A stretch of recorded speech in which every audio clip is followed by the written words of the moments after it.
Hello hi good morning friends. आज हूँ बुधवार भागवत जन्मदिन से लगी जल्दी जल्दी मुझे फ्रेश हो जाइए। तो ये आसी नना आज आसी जल्दी पूरा भागवत बही पूरा पूजा कर देपर ये आम भोग टे पाई नेलु।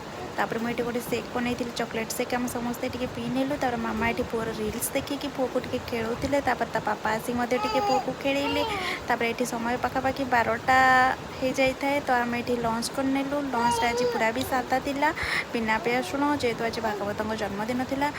तो यहाँ भी मुझे सर्ट वीडियो यूट्यूब चैनल रे देइछि। आपन चाहिए भी मो यूट्यूब चैनल को जाकि बोलते चेक कर नहीं पारे।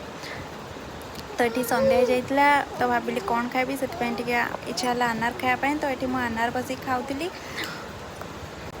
तो अनार ये मुझे खाई सारा भितर तापरे पखापाखि 8टा 8:30 बेले मामा तांकर ये अटा दलिकी रुटी बनई देले। तो आम डिनर सारिकी इच्छा है अमूल डबा देखिए अमूल इच्छा है खायापाई अमूल खाई देखिए।